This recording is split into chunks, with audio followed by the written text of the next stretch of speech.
Good evening, everyone. It is really wonderful to see you all here this evening. My name is Sofia Gotti, and I am a lecturer in curating. And it is my absolute delight to be able to welcome Leonardo Bigazzi and Alessandro Rabottini here at the Cortal today. Alessandro and Leonardo have already become an integral part of our community over the past week. But tonight, we're going to focus our discussion on creating artists' work outside the black box. And just to give you a very quick summary introduction to Leonardo and Alessandro, they come to us in their capacity as respectively, artistic director and curator of the Fondazione In Between Art Film, which is a foundation that really promotes, supports, disseminates, produces the art of the moving image by contemporary artists, and but they have wildly rich experiences and cultural baggage that they come up with. So Leonardo is based in Florence, and in addition to being a curator of the Fondazione, he's also curator of Lo Schermo dell'Arte, which is a festival that takes place in Florence. He's the founder and curator of Visio, which is a European program on artists moving images, and the founder and co-director of Feature Expanded. He also has extensive experience in lecturing and working with artists, and of course commissioning and producing artists' films. Alessandro is an art writer and curator, and of course, in addition to being and integrally to being the artistic director of the Fondazione. And he has curated exhibitions in institutions internationally, amongst them solo shows by artists Ali Cherry, Latifa, Ekshash. Sorry, I chose the wrong one. John Latham, and many, many others. But so a lot of very attentive and deeply grounded art historical surveys of their work. And he has written also extensively on their work, so really the writing is, and the thinking is integral to this. And I mean, the list of artists is really impressive, I have to say. And so it's really, thank you so much for coming. Thank you so much for dedicating this time to think about this field with us. And at the Cortal too, this is really a fairly new, very specific initiative. In fact, our missing speaker tonight is Johanna Goss, who co-leads the CAMI, our MA in Contemporary Art in the Moving Image, which is in its first year even. So it's really something that I think we recognize the absolute need and thirst for. And so it's a privilege to be able to start many of these conversations at the Cortal with you. Wonderful. Thank you, Sophia. And thank you, everyone, for coming. We are very, very happy to have this opportunity to talk about what we do at Fondazione In Between Art Field. We hope that to make it like an informal conversation, so we really hope to welcome like some or many of your comments or questions, so please feel free once that we will open the conversation, but even just before, just like we love to be interrupted somehow. With this presentation that is like the title is Outside of the Black Box, we hope to show some of the examples specifically about 3 exhibitions that we've been organizing in Venice starting from 2022. How we think about moving images outside of the black box, which is the most, how can we say, canonical way of presenting moving image-based works, meaning artist film, video installation, and so on. 2 words about the foundation. The foundation exists since 2019. It's an initiative of Beatrice Bulgari, who at one point decided to try and bridge the gap between the art world and some of the most experimental practices that use moving images as a medium that we see in biennials, in museums, sometimes in galleries, not that often in commercial galleries, and to actually give artists and institutions and curators the means to express their vision. So what we do is we focus quite specifically on something that is hard to define as specific, because moving images is a kind of a very, I wouldn't say flexible medium, but it's a medium that expands constantly. So it's not always like easy to define it, but we see examples of it, but it is not like the most immediate medium to define. And to enable the artist and the institutions that wants to show them to produce works. I mean, here we can see how we devise what we can call the cultural program of the foundation. Commissioning original video works and image-based work is our primary focus. Producing and co-producing this work with biennial, public, private institutions. One thing that it is important to say is that we are a nomadic institution. That means that we don't have a venue where to show the collection or what we do. And we always kind of a joke, but it's not even a joke, about the fact that we try to embody how immaterial is the medium that we work with. So intentionally, we don't have what we can call a private museum.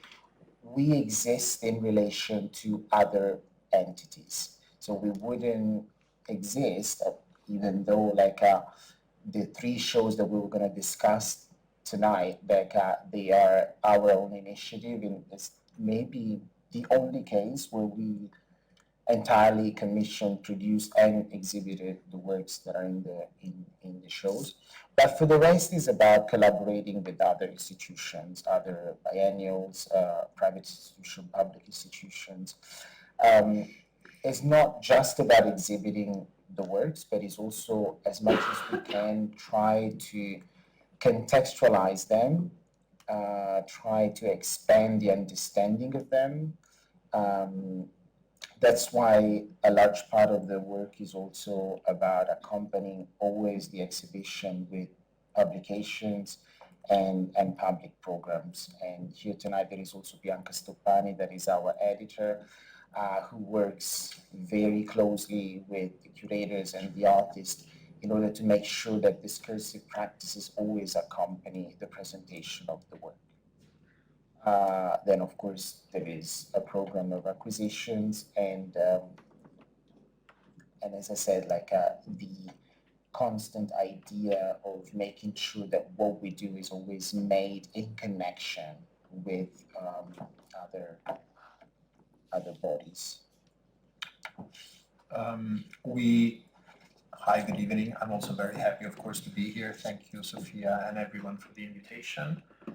We sort of summarized on this graphic the exhibition history of the first few years of activity of the foundation. We will extensively discuss the Trilogy of the Uncertainties, so the shows Penumbra, Nebula, and Canicula, which we organized in Venice on the occasion of the Venice Biennale. We have another program which is called Unison, which is structured in a way in which, as Alessandro was saying, we partner with a public institution in order to commission a new video installation, and we curate an exhibition of an artist that we believe at the time has a very significant practice, but maybe not enough visibility, or has not received, for example, a first monograph of their work. We currently have an exhibition here in London, which is going to be open until March at the Camden Arts Centre by Karima Ashadu, and we initiated this program in 2023 with Ali Cherry at the GAMEC and at the Frac Bretagne.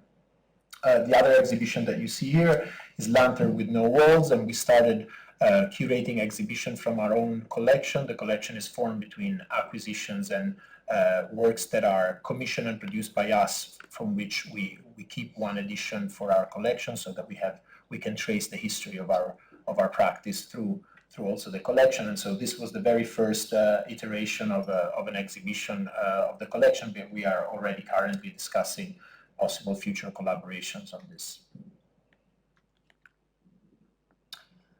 So we will use this trilogy of exhibitions that, as I was saying, they started in 2022 in Venice on the occasion of the Venice Biennale in a very special location, which is the Ospedaletto, the Complesso dell'Ospedaletto.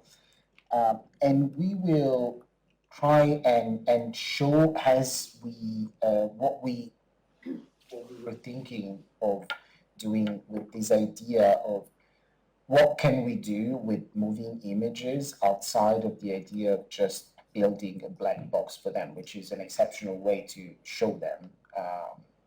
But we started thinking that artists like, and we see in many other situations and biennials and things like, they also think outside of that mode of presentation. So in 2022, we had this opportunity to make an exhibition. The idea, I think, that it was because we exhibit works in many different contexts, including, for example, film festival. But we started thinking that the audience needed a tangible context to actually start looking at what we do and understanding that we were behind them. So we thought, okay, look, the medium, the format of the exhibition, it is most probably the most tangible, the one that people that can connect more, instead of like seeing many different works disseminated in different contexts. So we found this hospital, which was found, it was a hospital built for the poor in the 17th century, and we started this format. The format is basically always the same. It's always presenting 8 newly commissioned and produced video installation in this historical venue. And every time,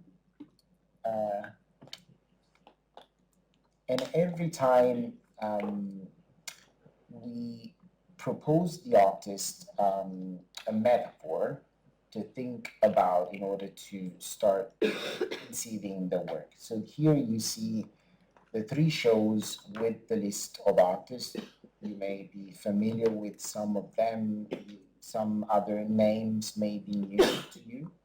But the trilogy, which we now call the Trilogy of Uncertainties, began with Penumbra, which is, you will see that the titles, that every title is in Latin, is a Latin word that signifies a particular condition surrounding us in terms of some sort of an atmosphere, like it's some sort of a phenomenon that affects our vision.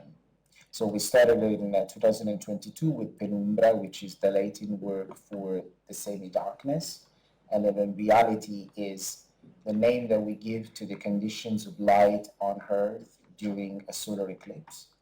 Then we continued in 2024 with Nebula, which is the Latin word for fog. And then we are about to open in May, the 5th of May, in the same location, Canicula, which is the name that is given to the hottest days of the summer. So the idea was to try and use these 3 metaphors, which are all somehow connected to situations and conditions that in a way make difficult for us human beings to have a fully realized vision and therefore understanding of the surrounding. So we like to think that the narrative arch goes from the semi-darkness of the Penumbra to the foggy atmosphere of Nebula, and reach a conclusion with this excess of light and heat that characterizes like the hottest days of summer. Why the trilogy of uncertainties? Because like these three conditions, they make uncertain the way that we navigate the immediate environment. Therefore, we thought that they would have been productive for the artist to investigate what truly we can call uncertain, which are the times that are what we're living. So as you can, it's the menu. Yeah, so we'll leave it to you. So as you can see, and then we'll go a little bit deeper in that, the initial proposal to the artist was extremely simple, if not somebody can call it vague. But this vagueness was for us very intentional and hopefully very productive.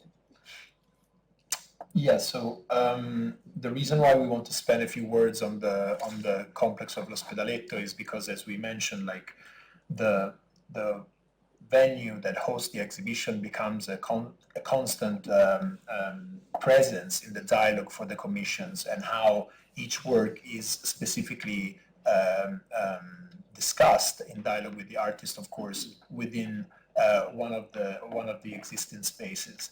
The Ospedaletto is a very charged venue because it's composed by a monumental church and other spaces that are less characterized historically and architecturally.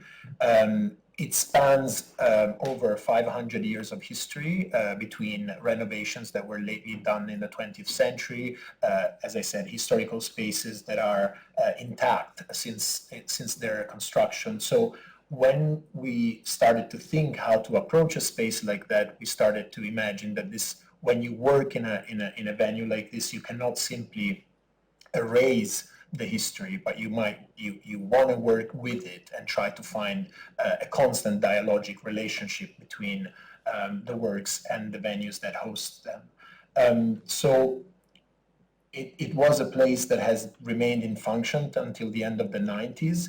The last use was a care home, and the complex itself still has a part that is still a psychiatric institution. So most of it is either abandoned or used as an exhibition venue. We take the whole available space, but there's a tiny little space that is still functioning. So it is definitely a place that has layers and layers of history that we have witnessed over time that the artists necessarily have to negotiate with.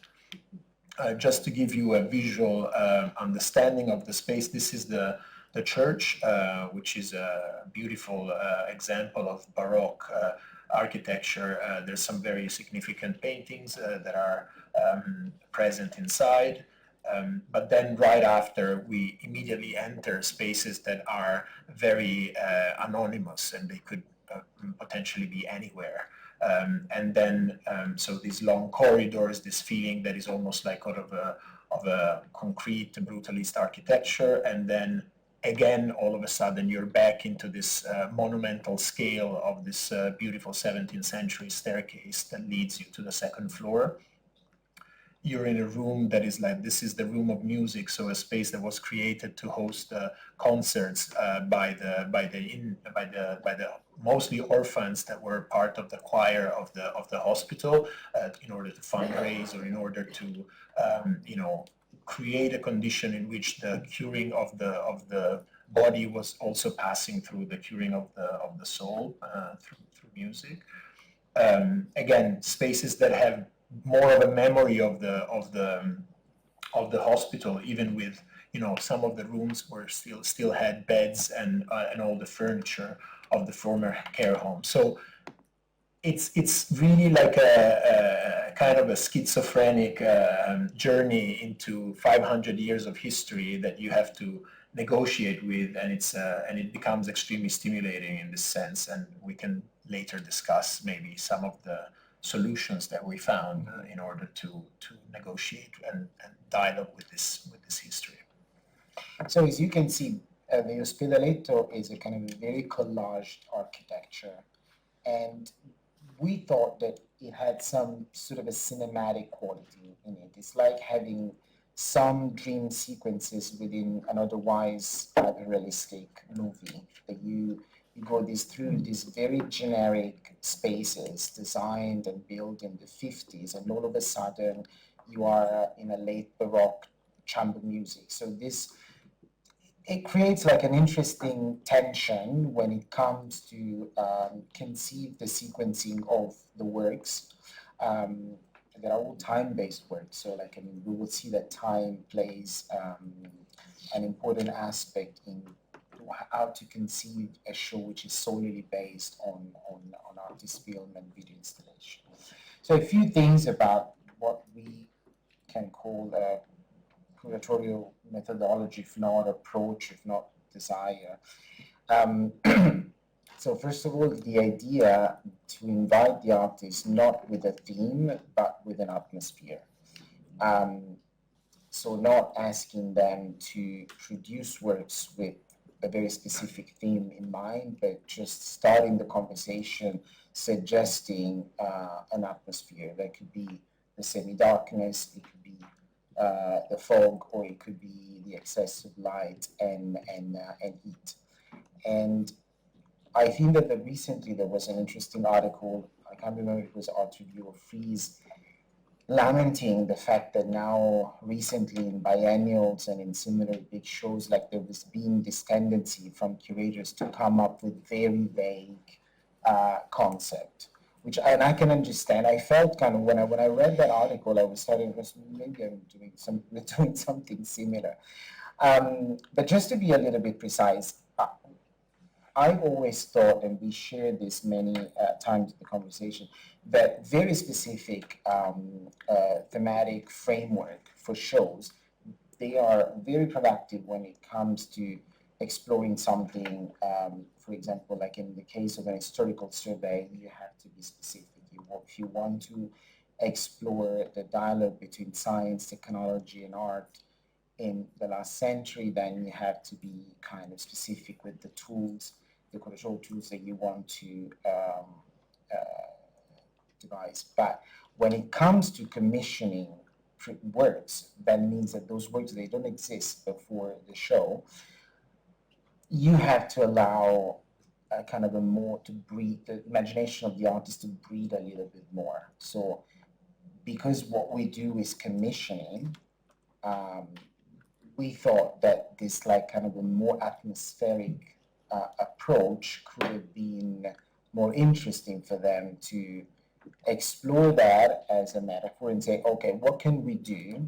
I'll give you like an example, like the idea of the Canicula for us is a way to speak about this kind of a boiling point that many of us, if not all of us, we feel at the moment. You know, this excess of everything, this excess of information, excess of political pressure, excess of violence, excess of everything. So how can we not talk about the excess of things today, but how can we actually let the artist speak about it? Maybe we thought it's about giving them metaphorical platform that evokes this idea of excess. Yeah, and also the undetermined borders of this curatorial concept is a way for us to also adjust it along the way. We have often understood even the potential of the metaphors that we initiated along the way through the works of the artists, and also being really able to fully reflect upon the framework that we had created by working in and being in dialogue with the artist. Because like the idea of what we mention as making space for the unknown is the idea that when you work with a commission, you know where you start, but you don't know where you end. And so building up a narrative for the ones of you who work with curating, building up a narrative with something that evolves in times and often changes also and adjusts to a porosity that is not only with the process that you activate as a curator, but also with the historical events and with the actual personal life that can affect the way an artist works over the course of 2 years. And this embracing the generative potential of this indeterminacy, and instead of being afraid of it, it's actually something that we really consciously set up as a rule along the way while we're working, and it has proven to be one of, I would say, the most important characteristics of what generates in terms of methodologies these exhibitions. So once we had the opportunity to mount a show in Venice, and you go to what is most probably the most beautiful city in the world, wherever you go. That's our Italian arrogance. No, but Venice, I think that we can all agree on the fact that it is just, wherever you go, it's a spectacle for the eyes. So how can you possibly mount a black box inside a late Baroque church? That's what was at the core of it. But then there was a reflection on something that has not simply something to do with the venue, but like with the medium itself. Because I've always felt there's some sort of an inherent violence which is embedded in art that uses technology. So video needs to avoid light and sound contamination from the context, from the outside. So it needs to basically like create something which excludes whatever is happening outside of it. So the most of the time you have to work hard to make sure that there is no light contamination, that there is no sound contamination. So we started thinking, okay, how can actually we can use these things, this interference for to actually make it something more interesting. Because I don't know how many of you have seen, you must have gone, all of you, like to Venice once, but there is always this very sad moment of walking into a beautiful building and finding this black box with possibly like a curtain, and you don't want to spend time inside. And we knew that we needed people to wanting to spend time in the show, because it's a show made of 8 different video installations. So the desire for, this is a surprise. It's like, so we have Diego Marconi, who's a celebrated artist, one of the participants in Nebula. So welcome. Also, who's been chatting with me the whole afternoon without telling me he was in London, but that's good. That's very typical of him. That's a gift. So yes, this idea was how we can actually use the deliberate contamination in order to enhance the experience of the work. And I was saying, like, to make sure that people spend enough time in the show to appreciate the works. But this also has to do with the fact that we are registering more and more that in the past 10 years, artists are interested in this spillage between, sound or like reverberations, and so the idea, especially in the show, especially in Nebula, but also now in Canicula, was to work with it.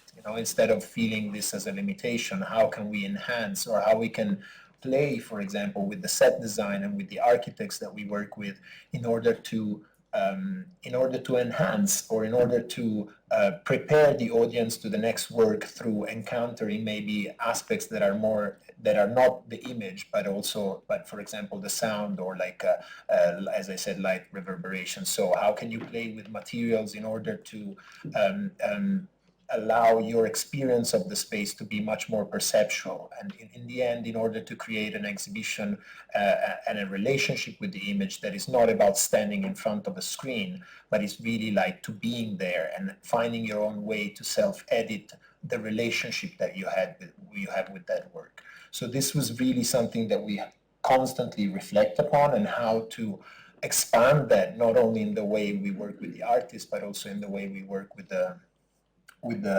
architects and with everyone who's involved. Because in the end, what I think is another very big value of this exhibition is that it's an exhibition that is made with a plurality of voices, and it's really the result of a dialogue between all these creative contributions that all of these people, artists, art handlers, architects are giving to the process of the space of the final result of the exhibition. Yeah, the thing is that everything starts from the work of the artist, like from their sensibilities, and we now have decades of tradition behind a history of expanded cinema, meaning like contextualizing in the space the experience of the narrative and of the moving images. And that nowadays, like the majority, if not many artists working with moving images, they have an extremely tactile sensibility towards the environment that accommodates the work. So we just thought of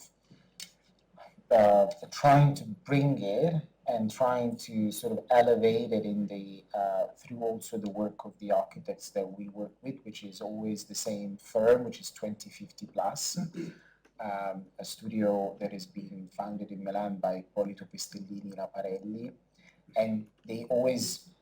What is interesting is that they conceive the scenography of the show, of every show that they work with, as a critical intervention.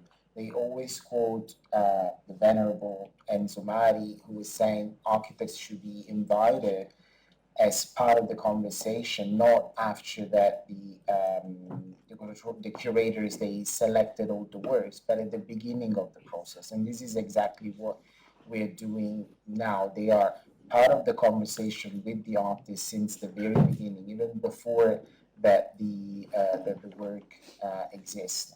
So this idea, which may sound like a little bit of a paradox, it may sound wrong, but to start looking at moving images as if they were object in the space, not because they are object, technically speaking, they're not. Technology plays an important aspect of it, like but we know that they're not objects. But what if, through the process of making an exhibition, you start looking at the medium that you're working with, and by looking at it from a different perspective, sometimes you feel that you're going almost against it, but you're kind of like expanding the possibilities, and then you go back to the right way of showing it. Yeah, and when I think another element is that when you activate a process like this, the entanglement that forms between the actual commission and the space and the curatorial framework that you have devised for it, and the entire process of the 2 years in which we work with the artist is very, very strong, sometimes to the point that it really influences the way the work the final formal and conceptual qualities of the work.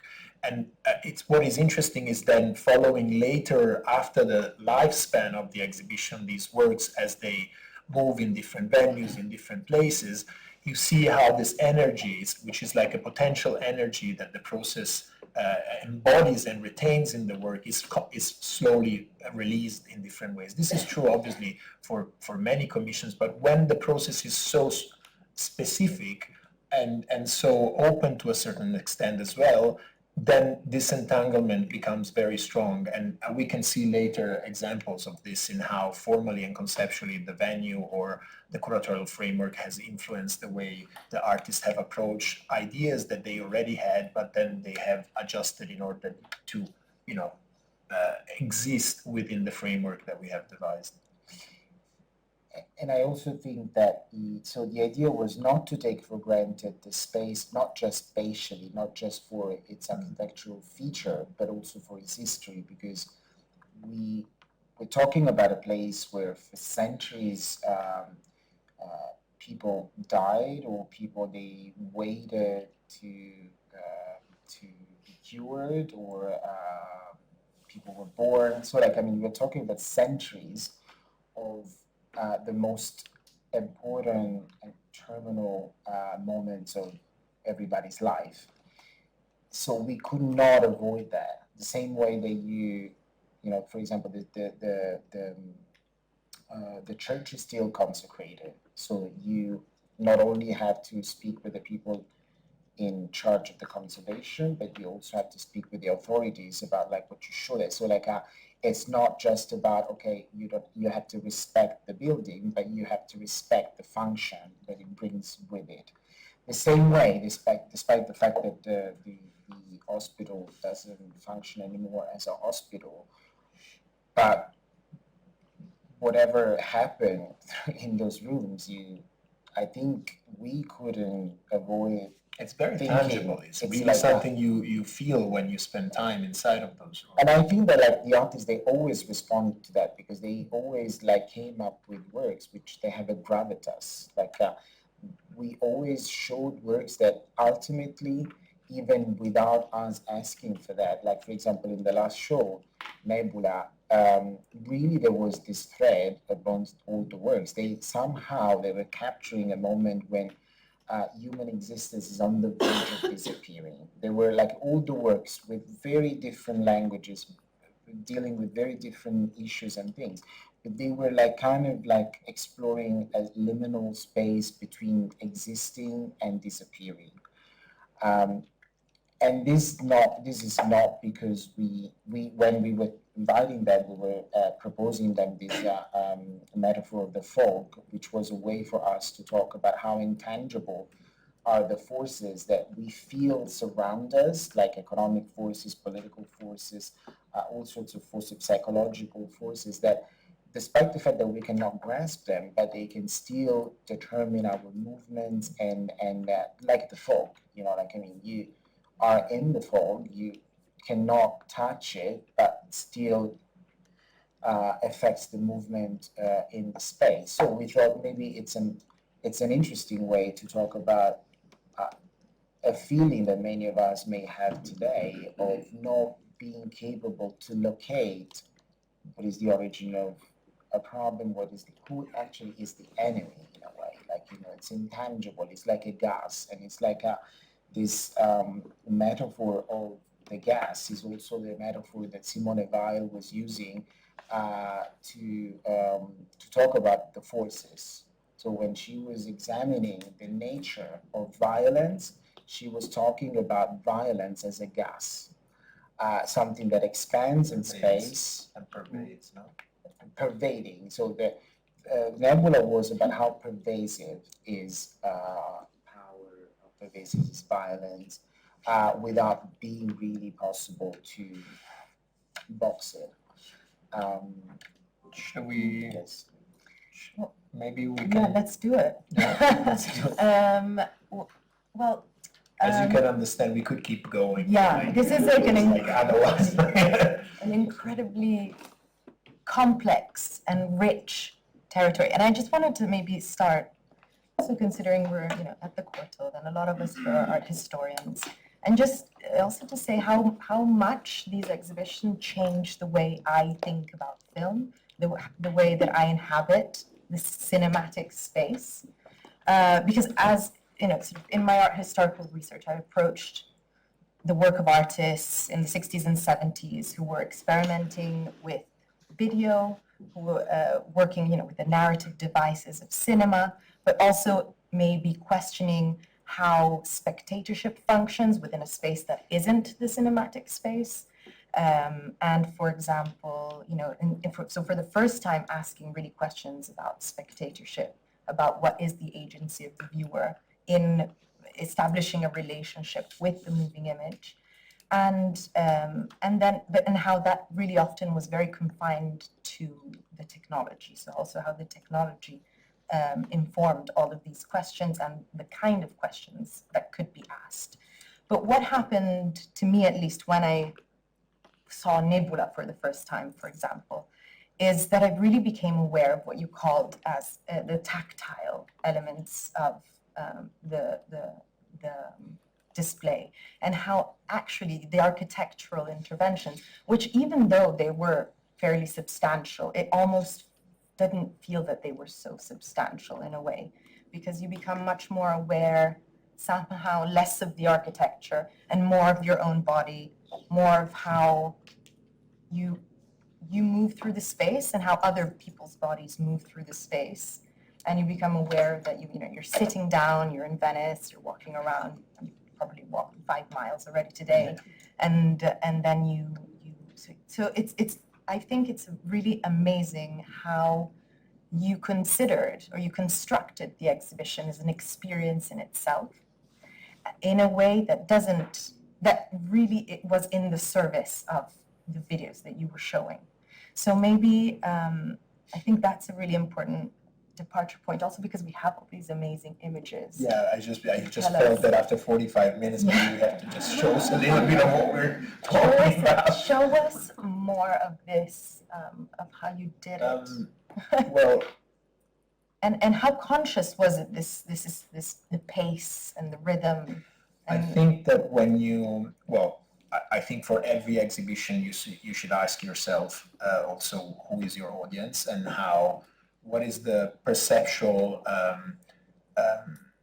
the attention span and the perceptual understanding of a show when they arrive to your venue. What is not only inside the space, but also what is outside, how they reach that place. Do they take a tube or do they walk in a very loud street?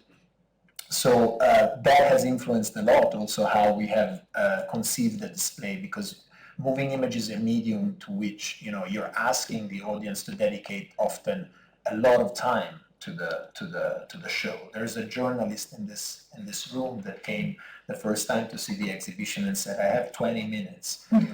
I looked at her and I was like, "Well, I don't know if 20 minutes is enough." She ended up spending an hour and a half there. So also because I was talking too much.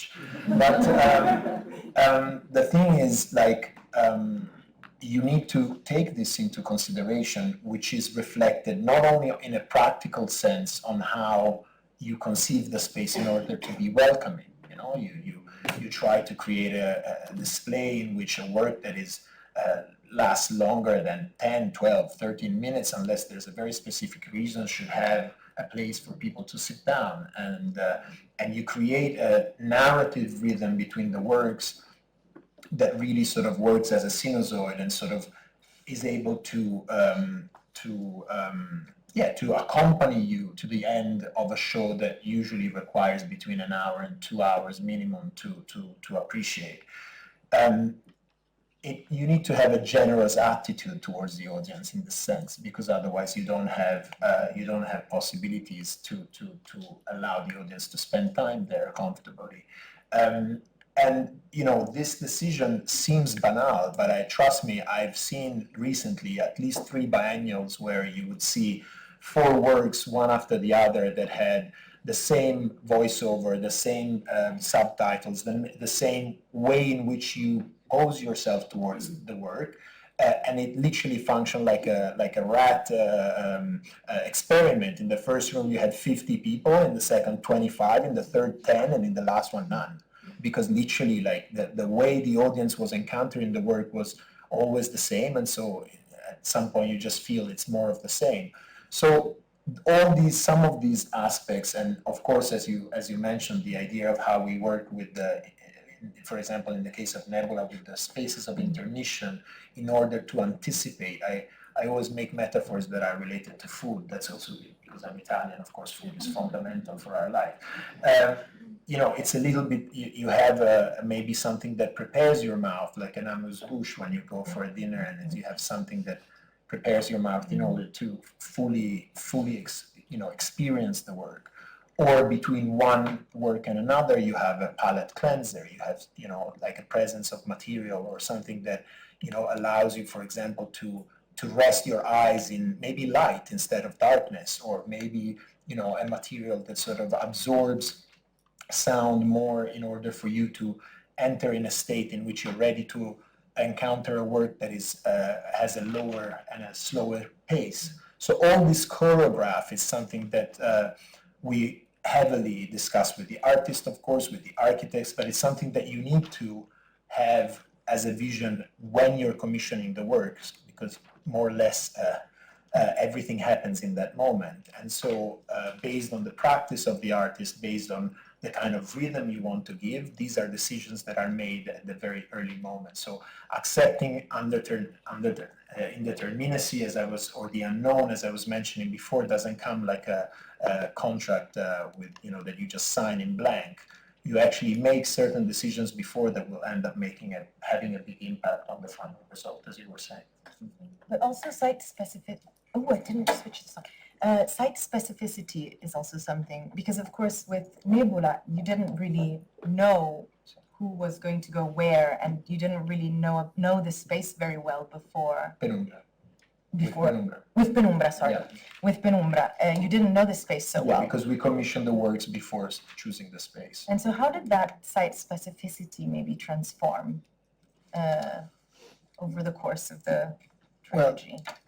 Before to answer that question, I wanted to add a couple of things about the question that you asked before, because of course, like, these are, they are largely, they're largely informed by the fact that they happen in Venice, and during the opening days of the Venice Biennale, when professionals, they have to really have very little time to, the economy of attention, which is extremely limited, like that everybody has, it becomes like a big part of the way that you conceive a show. You have to deliver in a very short time, at least the feeling of it, when you enter, like the feeling of it. And I think that, which is actually something that we've never really discussed, not between us, not even with 2050 plus, but there is like a few things that I think are interesting. Like 2050 plus, for example, is a firm, Ippolito, the founder, has been partner of Ramkulas for many years, and they work together on the Fondazione Prada and on many other projects. And one of the aspects of the work of Ramkulas is to fictionalize the spaces. So to always add a level of fiction to the spaces that they design. So I think this is interesting because there is an evocative quality of the spaces and the materials that always 2050 plus bring to the show. And even the fact that they have an extremely conceptual, research-based approach to especially the politics of a work, but they work, for example, a lot for fashion. They do a lot of fashion shows. Do they have an understanding of also how to design a space to actually make you feel when you enter it that something exciting is happening? Because, you know, I think that sexiness is important, and also when you deliver something like that, you have to. That's also very Italian. But it's true, you know, like, I mean, if you're asking people to sit for almost 3 hours, You don't have to convince me that sexiness is important. Like, so, trust me. and watch works that may have to do with migration, with international, if not global crisis. You also have to actually seduce a little bit the viewers, Yeah. like, in a way, to make sure that they sit for. At the same time, as you were saying before, the work is always our starting point. So, for example, in the case of Aziza Zara that closed the show of Penumbra, this was a room that required darkness, and so that's what we went for. So it's not that, you know, this kind of second layer dressing up is something that has to be there per se. It always has to have the work at the center of the reflection and the dialogue with the artist. Some artists, like the one who just entered this room, knows exactly what he wants, and he leaves very little space for you to intervene on that. And others just like are very interested in exploring this dialogue because maybe they haven't done it before in their practice. So I think this is also very important to say, because sometimes you don't necessarily have to go towards that direction, or you know, we have both of me and Alessandro have experiences of curating shows with budgets that are more limited than the one that we have the privilege to have for this exhibition. But everything we're saying is very much the same. Like, in order to create an experience that is not simply the encounter with the image, the encounter with the work, but more like holistically the encounter with the whole environment. But since you were asking about site specificity concerning Nebula, which is the second show, maybe we can talk about the first work and the last work, since not just because Diego is here, but because there are two works that they connect in a very different ways, but in very specific ways to the two rooms where they were installed. I don't know if you want to... Sure. No, I wanted to answer because actually Sofia was asking about Penumbra, because Penumbra, the space was chosen after we commissioned the works. So first we commissioned the works, and then we went on a run in Venice to find the space. We took a little bit of extra time because it was nice to spend time in Venice.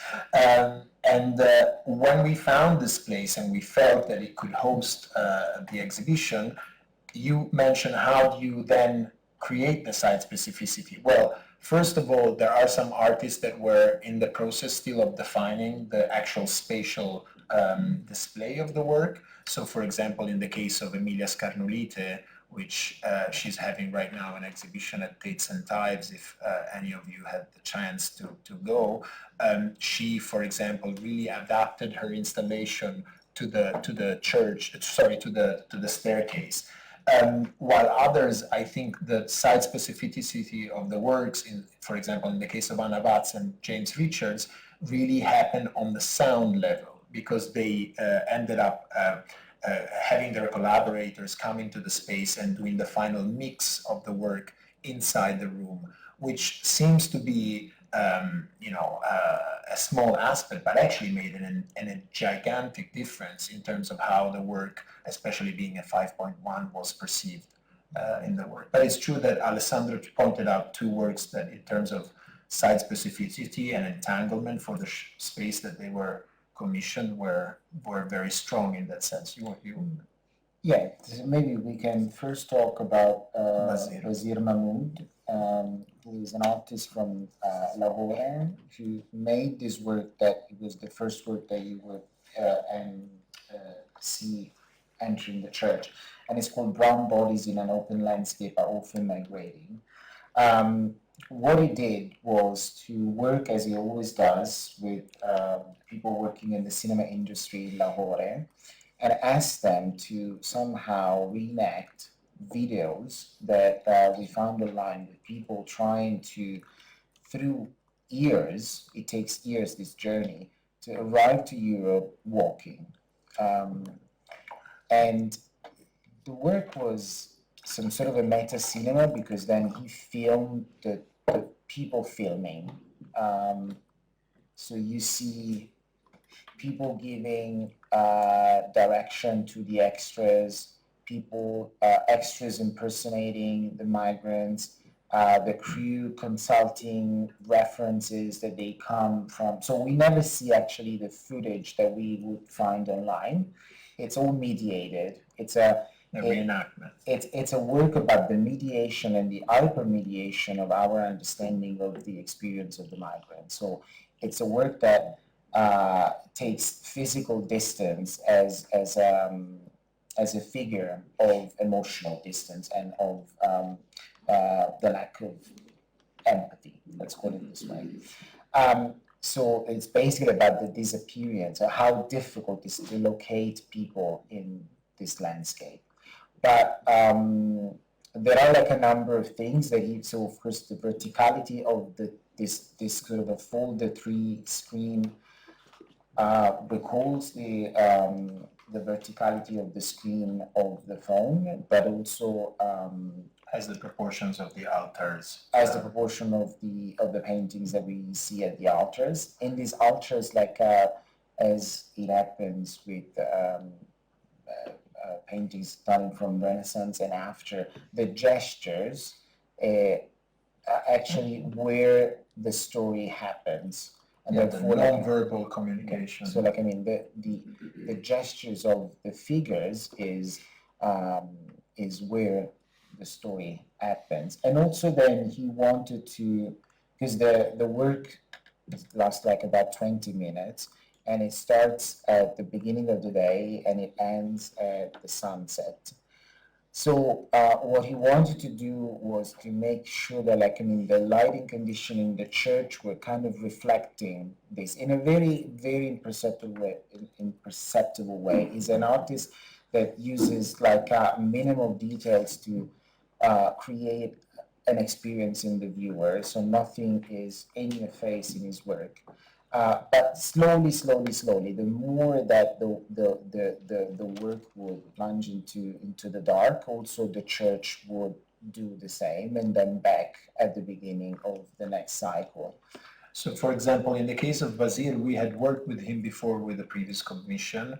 When we invited him, we didn't necessarily imagine that he would be showing inside the church.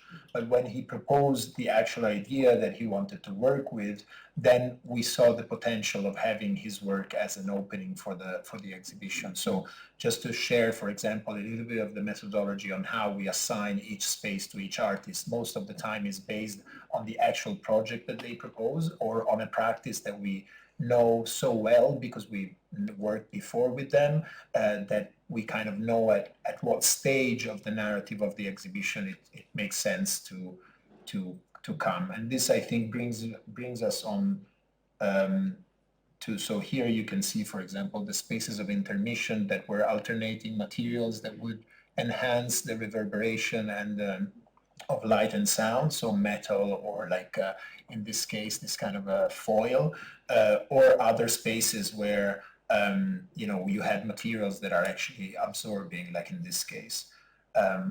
So in the case of Diego Marcon, that closed the exhibition, I think that there are like at least 4 examples in the show, because we have Diego Marcon in the Sala della Musica, Basil Abbas and Ruane Aburame in the modern wing of the hospital, and also the work of Giorgio Andrea Toccarotto, which was actually even filmed in the Ospedaletto. But let's go to Diego. And Diego, now please forgive me if I say something that you don't like about your work, but but Diego is an artist that often has images of childhood in his work. And this room is the Sala della Musica, which was a very beautiful frescoed room that the hospital in the at the end of the 17th century, beginning of the 18th century, they were using for small concerts, because they had this idea that like the patients, they also could access some culture and some solace in music.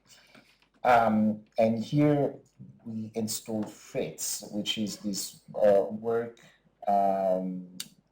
It's CGI, and you see this boy. It's really hard to say how old is this boy in this place that we can imagine is up in the mountains. It's hanging from the ceiling, but it oscillates between life and death, because like sometimes he looks as he's dead, but then he comes back, and there is this chorus chant coming from the outside. It's like a yodel, which is how can I call it? It's a mountain. It's a mountain. Well, it's made with a choir, but it's what shepherds would use to call each other from one mountain, from one valley to another. But also in a way, it could have been used in also like as a way of announcing like a danger or an alarm. You have heard of it many times. Now, sorry. Okay, excuse our poor description of what a yodel is, but the thing is that like the yodel is a way of singing to compensate distance between valleys, while Diego asked the chorus to actually sing it at the lowest pitch possible. So he actually made it very internal as and it starts with the figure that we see on the screen singing, and then we hear other voices from elsewhere responding to this first chant. We don't so like there is some sort of a cycle of resurrection and death, but also Diego really wanted not to give this image an excess of drama or even repulsion for the viewers. That's for a number of very minimal, imperceptible choices that were made. Like, for example, the main one was to work with natural light and not just like, of course, like, I mean, with the color of the with the floor, with the carpet, but also to have the outside and the changing conditions of light to play with the work throughout the day and throughout the evening. And this chamber music was also a place where a chorus of kids would be used when it was functioning. So you would have, we call it like in Italian we say voci bianche. I don't know if it's white voices in English. So in a way, all these exchanges between the history of the location and the work would have existed regardless. Like, the work would have existed regardless. It's going to be exhibited regardless. But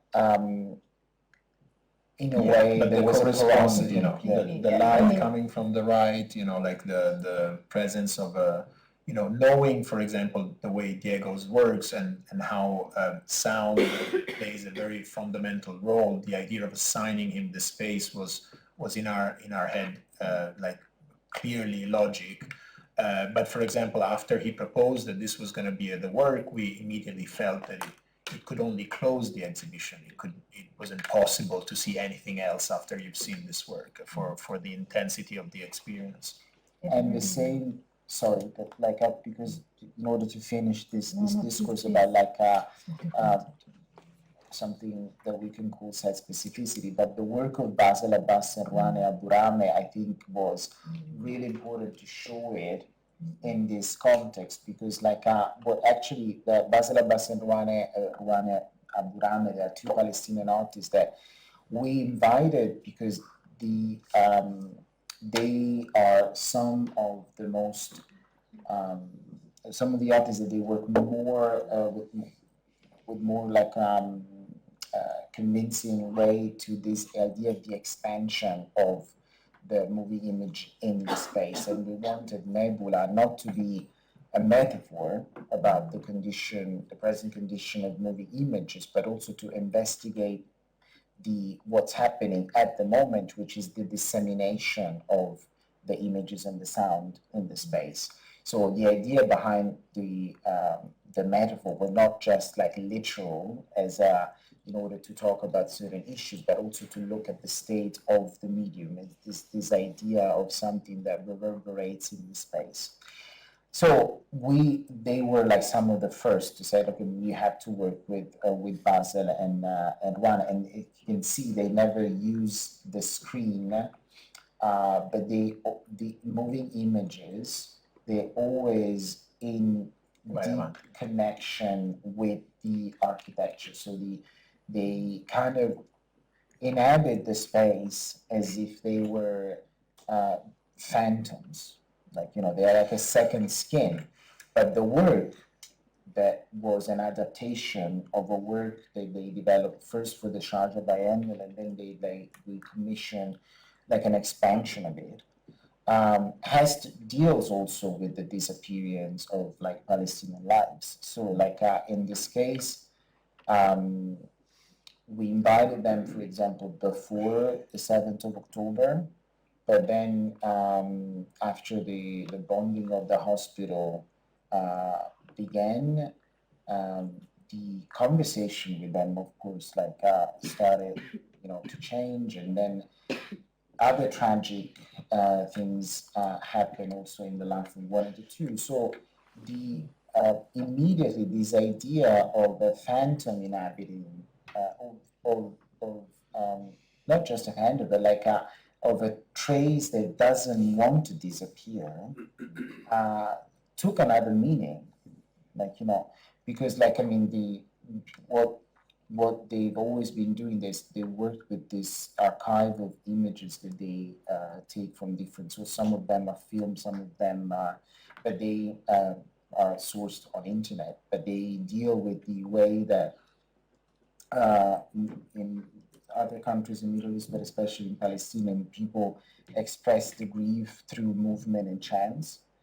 Then they work digitally manipulate the images in a way that they have this degrading nature and feeling. but yes, like in this case, like the whole work, yeah. Well, I think what you showed really kind of speaks to how almost the exhibition and your curatorial practice becomes almost constitutive of the works themselves. And I'm particularly moved by it because we had our first seminar the other day, and I talked about curatorial practice as a practice of world making. So a practice where through, a close collaboration where everything is at stake with artists, you are able to change the way you see the world, and hopefully the way that somebody else can also see and make the world around them. And I had lots of questions about, just to celebrate really also the way that you work with artists and how much commitment there is, and how much the work with them really is beyond the exhibition space, and it's something that spills out into life in general. And also I wanted to talk about technology and how technology, you're in the business of technology and how that has changed so much. But that said, it's 6:45 and I want to give everybody else a chance to ask questions. Thank you so much for this discussion. From what I've learned, you take on a deeply collaborative approach with not only the space but also the artists and architects. And I'm wondering, for artists you haven't worked with before, if you could talk a little bit more about that selection process and how you create a foundation of trust, because each exhibition seems deeply collaborative. And I imagine there's a process of support, but also creating deep foundations of trust and space to allow the artist to really build confidence in the works that they've been commissioned. Well, thank you very much for this question, because it's really at the core actually of how we work. The first thing that I would say is that when you approach an exhibition that is made entirely from commissions, you necessarily have to reduce, it's nice to embrace the unknown, but you also have to reduce the number of variables. So obviously you have to select a certain number of artists with which you have worked before, or that you actually really know the practice quite well, and you can sort of not necessarily see where it's going to go with another commission, because we always try to leave a sense of openness for the artist to explore what they want to do, but also that you're sort of in a safe space to a certain extent, that you know the direction. So let's say I would say that a good 70%, if not a bit more, of the artists that we have invited for these 3 exhibitions were artists we had worked with before. And this is not only to reduce the variables, but it's also precisely for the process that you were describing.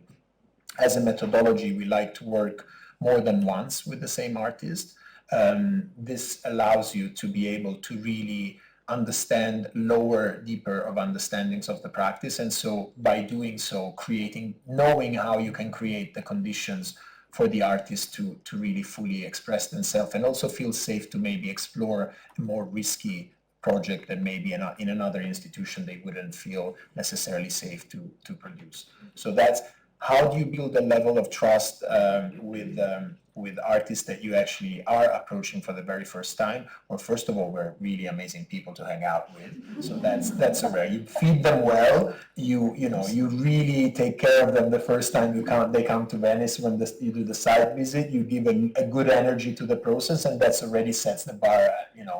Feeding well people when you invite them is really, for me, it really literally makes a difference in how I'm going to... Restaurant recommendations. Yeah, exactly. So tonight, Sophia, you better choose the right place.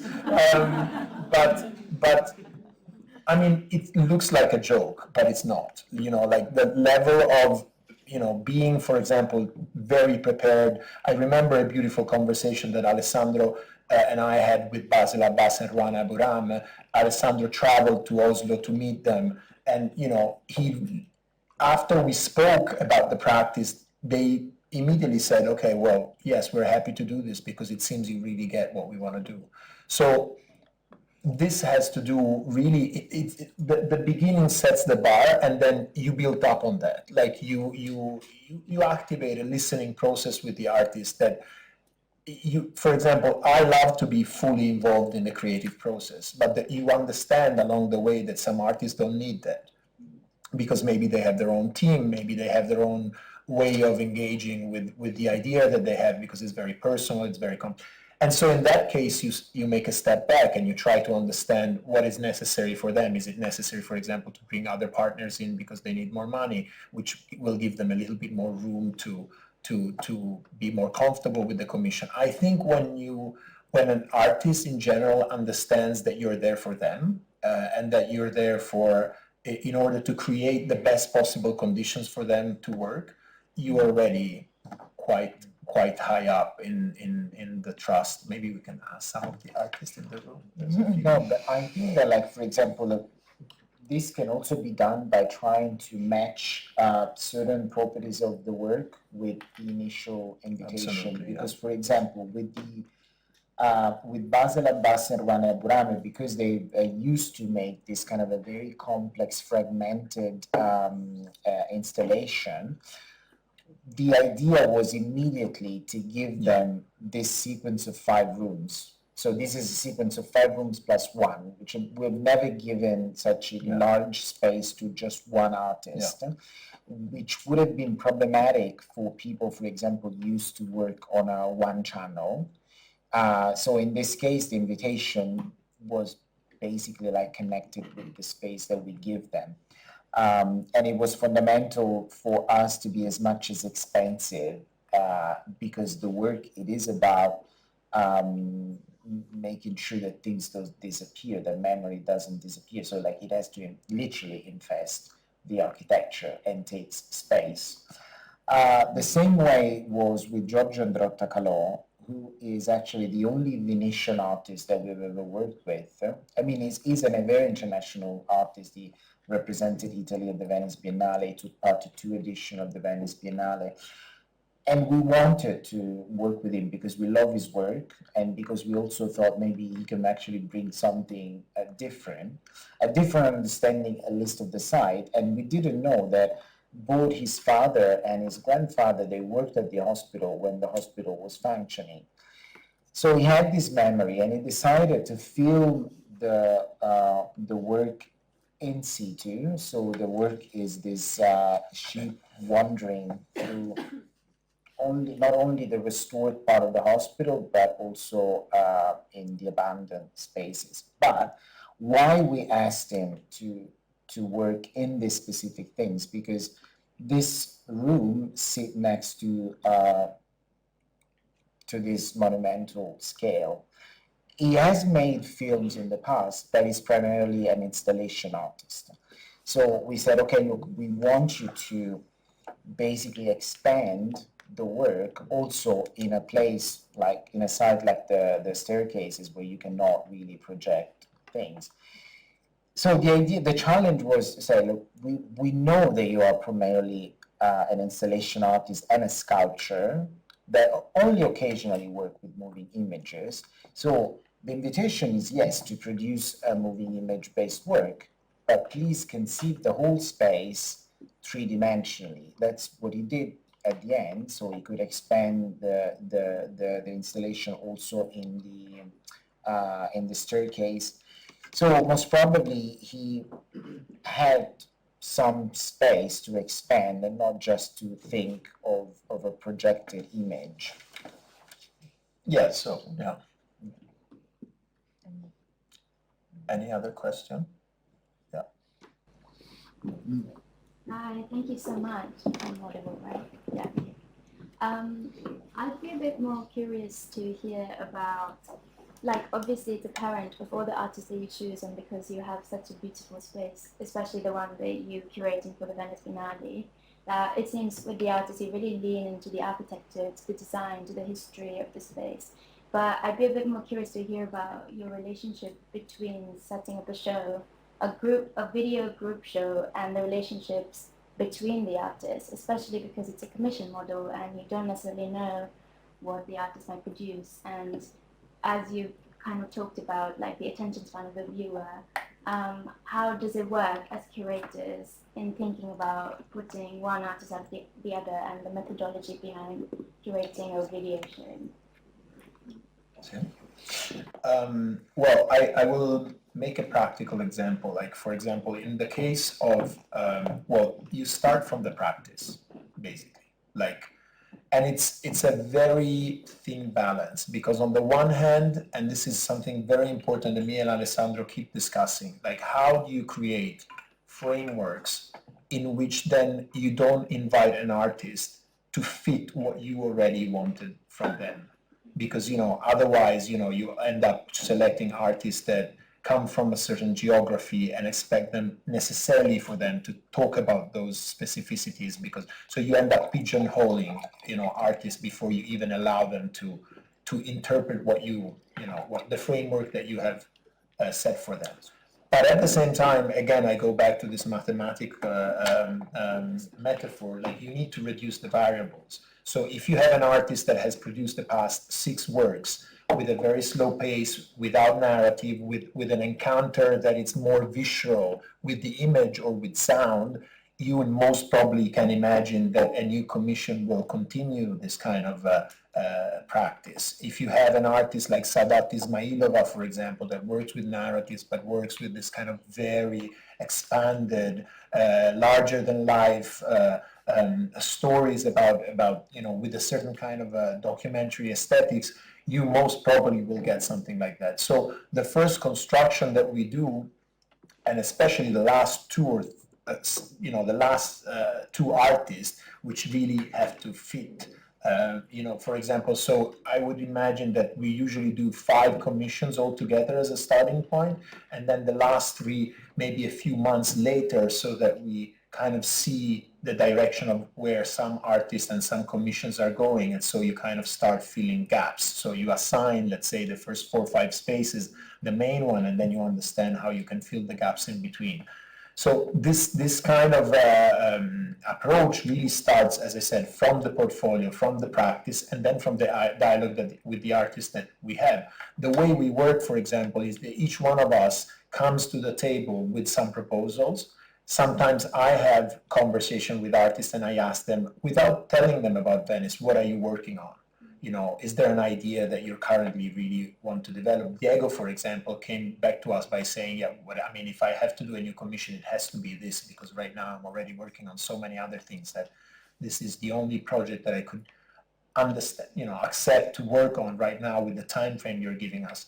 So all these pieces of information we bring to a table, then we look at them together and we decide which artists we want to invite. Sometimes we have Zoom calls with them together in order to understand how an idea could be further developed, and then we understand if that idea fits that edition or maybe already the next one, because we feel, for example, that a work needs a bit more time to be developed and maybe a year and a half is not enough. So I think, again, this has to do a lot with an understanding of the practice, first of all, and then a dialogue that you're able to establish, a listening process that you're able to establish with the artists. Shall we listen to it? I think there was Yeah, I was actually wondering, like, how, if you could expand a bit more on the history of the architecture of the building that you worked with, in terms of, like, if you ever worked with some, like, a new building, for example, and how valuable it is to have old historical building, but also, like, if there is any challenge that you experience in allowing the audience actually to make up their own idea or perception or interaction with the building without setting a narrative yourself based on your own perception or what the building represents in an historical context. Well, in this specific case, the Ospedaletto,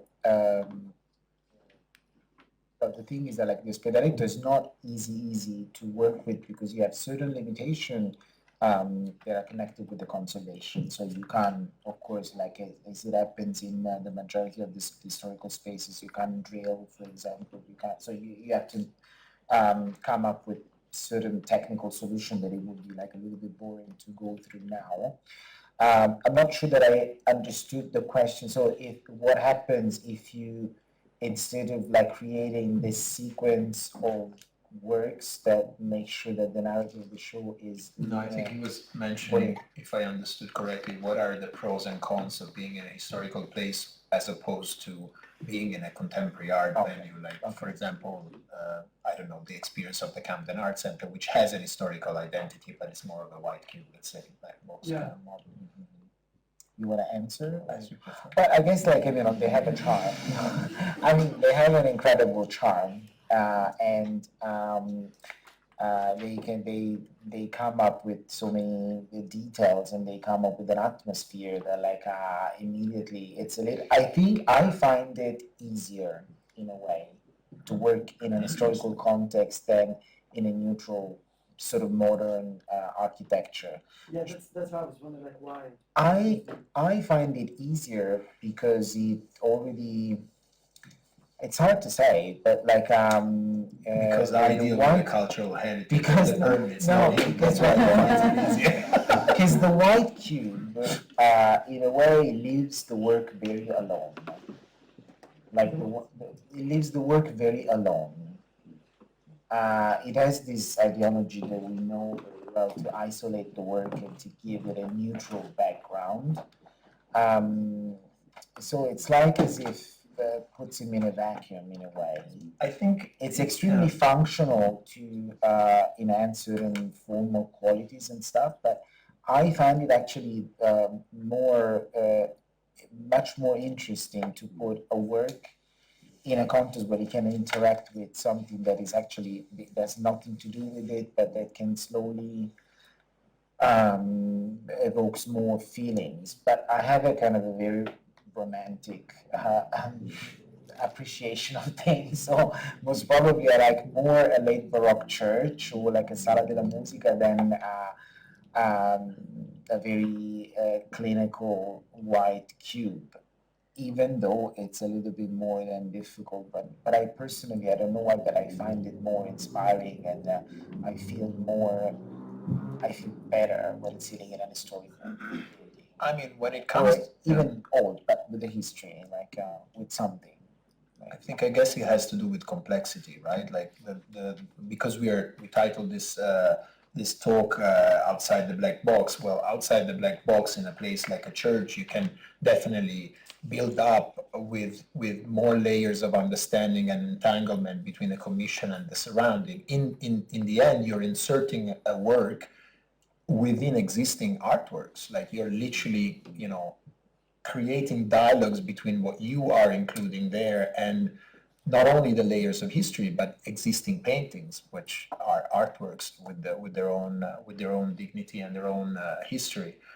I think personally, because maybe I come from Florence, and all the first exhibitions I curated in historical places, and there was a moment when I really hated the idea that I cannot, put a nail on a wall or put a carpet without being worried about covering a medieval, a Renaissance or Baroque tomb. So, these kind of things, it really once again goes down to the practice of the artist. There are some artists that have, an interest in dressing up a space that once you give them a very neutral canvas, like a blank canvas, everything is much easier. But I actually agree and share this feeling with Alessandro that, the dialogue between a place that is so heavily characterized within layers of memory, layers of history, is it's quite stimulating and challenging. It's happening with commercial galleries. If you think about London, you have Rodeo that has in a sort of what it was like before. It was for a car carriages, wash. no? For carriages. Sadie Coles opened an incredible new space in an historical building. A few years ago, Gagosian mounted this early Crystal Works exhibition in a derelict house in Shoreditch. Even the commercial galleries, they're looking for a place that as soon as you enter, at least you have something which is not the architecture that we already know associated with the modernistic logic of how to display works. And they're going more and more into that direction, I think. They're like It used to be the warehouse, and Yeah, now exactly. and now it's the derelict historical Yes, exactly. heritage site. Exactly. And now it's rooms with fireplaces, so you can immediately picture how it's gonna look when it's on top of your fireplace in your townhouse. Yeah. Maybe that's also one of the reasons. There's a bit of that. Good. I'm aware that, should we have one more question? Since we said one, If you know, there's more than. or we can bunch them, and then we can also continue the conversation over drinks. So maybe just one more, and then drinks. Yes, drinks is Yes. always good. Should we do two more since there was just two people Or that should raised actually, their hands? One or two? exactly. Shall we do the two? But maybe One you or two, both say your because questions, I- and so we answer them together. Hello. Okay, thank you. I'll keep the question short. I was just wondering how you consider the memory of the spectator in terms of when they leave the space or even in rooms of intermission also. Thank you. This is such a beautiful question, by the way. And then we hear the other one.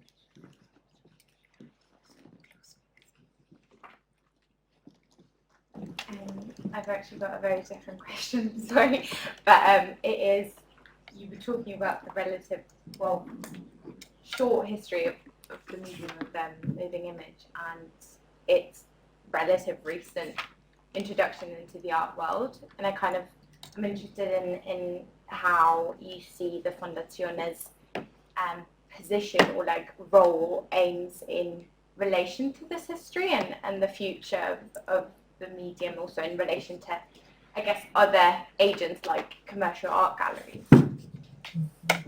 That's also a very good question. Yeah. I think Questions. we should keep going. Having a lot of fun. Which one do you want to take? We answer both. Yeah, I mean, like, it's a very simple. So to talk about the foundation, well, first of all, we are not alone in this because we have there are other. I'm thinking about the An-African Foundation in Lisbon, in Barcelona. You have Julia Stoschek in Germany. You have even here in UK, in London, there is. I mean, but it's a collection. Yeah, but it's a collection that, Yeah, enables artists also to do. So, we're not alone. And I think that if you can see that institutions, for example, they need more and more also something that it is not just a static object. And I'm not talking about immersive installation. This is something else. But they need you can see with performance, like, for example, we can see with medium that actually make the presence of the body, the individual presence of the viewer necessary to be in that space. So it's definitely an exciting moment for us, but we're not just the only one. We're here to help artists and institutions to actually make sure that they can actually realize a project. There are other initiatives, for example, to go back to Diego, which is the winner of this fund to enable that Patrizia Sandetro Rebodengo is actually doing in order to make sure that the artists then the exhibit at the new museum in New York. So there is a growing, I think, interest in moving images that goes together with the growing interest in making sure that the experience that we do are located in the space of art and not dispersed on your computer or on your phone. Yeah, but there are no doubts that what you mentioned, the fact that we work with a medium that sort of started at the end of the 60s, beginning of the 70s to be present in the contemporary art sphere and then more present in the 90s, you have a feeling because it's not only about looking back at a history, but it's also the medium is so interconnected with the evolution of technology that you have a feeling that you are working in a moment where you are really literally paving a way for the understanding of how you relate to images today, and this has to do, in my opinion, the reason why that's the reason why I'm also very interested in this medium, because you're like literally discussing and speaking about how we are now relating to images in a very profoundly different way than we were even 5 years ago. If you think about it, when you look at dates, is shocking. Like when I started working as a curator of moving images, which was around 2009, I used to have DVDs and pen drives shipped by artists to show me the work. It's not that long ago, like it's literally the other day. Like the first phone that had a camera that was widely shared as an iPhone was 2009. Platforms like Vimeo and Dropbox or Google Drive were developed and widely diffused in 2012, 2013. So when you look at these dates, you understand how much this medium has radically changed in just the span of a decade. And I find this incredibly fascinating because it's constantly really challenging how you respond to it and how you can mediate and adjust your way of thinking with it. Okay. In relation to the memory of space, this is such a beautiful, an important question, because when we selected this venue for the first exhibition, I think it was mentioned the memory of the viewer. Yeah, the memory of the viewer. So when we selected the space for the first exhibition, we had the wow factor of a space that was unknown to the vast majority of the contemporary art audience. So you are obviously working in a city that, as we all know, is a constant, place where it's like a pilgrimage that you do every other year to see. And so the idea of engaging with the space, thinking, okay, I'm offering for the very first time the connection to to the discovery of this church, or like the labyrinthic space that you had in the Ospedaletto. When we returned in that space, we had a very long conversation. How do you negotiate again for the second time the relationship with this space? And this, very briefly, because it could go on for a long time, it operated at 3 levels. One is that we decided to add another space, so expand the volume of the exhibition spaces by adding the contemporary wing, so the place where you still had the furniture and all of these elements, so that it was really perceivable, this history of being a hospital that was functioning until not long ago. So to try to, offer a different experience of the space. It goes down, of course, simply to understand that if you had a screen on the left, it would be ideal to have the screen in a different position, but this is like the obvious decisions. The other major transformation was how we work with the architects with the set design, because Penumbra, for example, had the idea of a unified, which is, you see it on screen, this black module, because the space was so schizophrenic and changing in scale, in history, and we wanted something that would unify as a neutral backdrop the relationship with the screens. In Nebula, we went to the exact opposite. Instead of characterizing the set design through one color and through one shape and one form, we ended up selecting different materials for each connecting space and each space. So all of a sudden, you literally, when we have the artists visiting the space and they've seen the 2 previous show, they look at the empty space. This is why we like to show it, for example, and they say, but is this the same space? Because it's the set design really has a very hard impact on that. So I like the question because it's something we constantly negotiate when it comes to approaching again for a second or a third time even more the same space. So for Canicula, for example, we don't want to disclose too much, but you will see that the space is going to be stripped. It's going to be even more eroded to the core of its essence rather than dressed. So that's how some examples of how we work in order to think about the memory of the spectator with the space. On this note.